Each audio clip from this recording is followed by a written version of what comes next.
राजा पृथ्वीराज चौहान का नाम भारत के महावीरों में शुमार है। उनकी वीर गाथाएं आज भी राजस्थान के गलियारों में गूंजती है। यही वजह है कि पृथ्वीराज चौहान हमारे देश के इतिहास में एक चर्चित नाम है।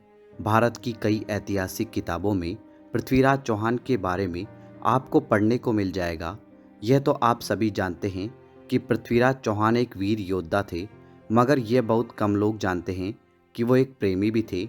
उनकी प्रेम कहानी के चर्चे राजस्थान की लोक कथाओं और किताबों में भी देखने को मिल जाते हैं।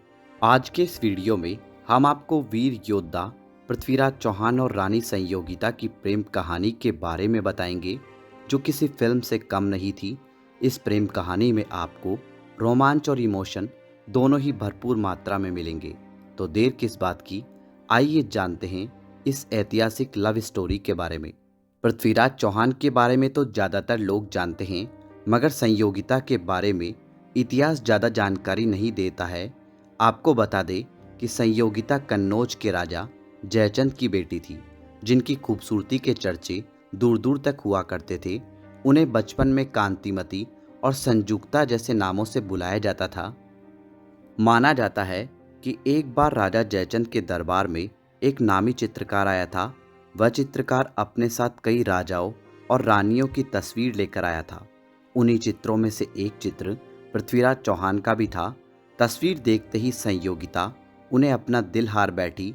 इसके बाद जब उस चित्रकार ने संयोगिता का चित्र पृथ्वीराज चौहान को दिखाया, तो उन्हें भी संयोगिता से प्यार हो गया। इस तरह मात्र एक तस्वीर देखकर दोनों एक दूसरे को दिल दे बैठे। हर प्रेम कहानी में एक विलेन जरूर होता है। इस कहानी के विलेन राजकुमारी के पिता राजा जयचंद थे। जहां संयोगिता पृथ्वीराज चौहान पर अपना दिल हार बैठी थी, वहीं राजा जयचंद उनसे नफरत करते थे।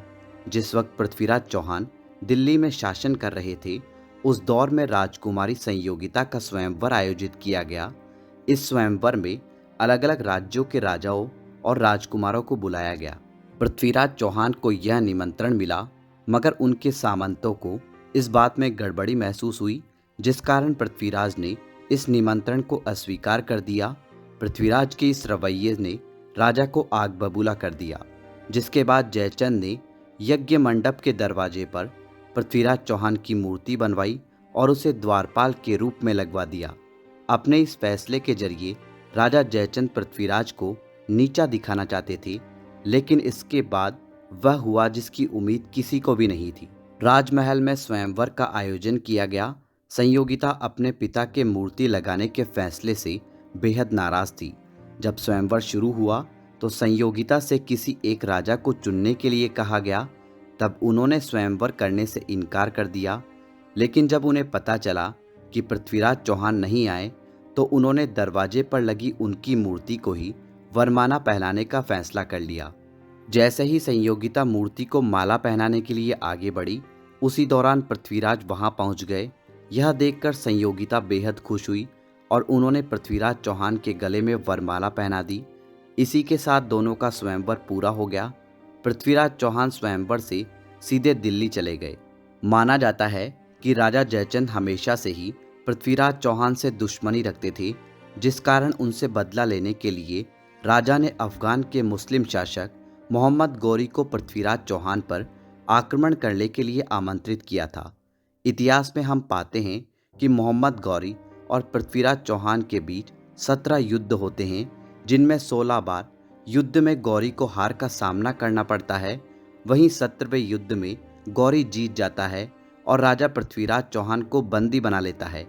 लेकिन अपनी सूझबूझ की मदद से पृथ्वीराज चौहान गौरी की हत्या करने में कामयाब होते हैं। तो यह थी पृथ्वीराज चौहान और संयोगिता की अमर प्रेम कहानी। आपको हमारा ये वीडियो कैसा लगा, कमेंट बॉक्स में कमेंट करके हमें ज़रूर बताएं। धन्यवाद दोस्तों।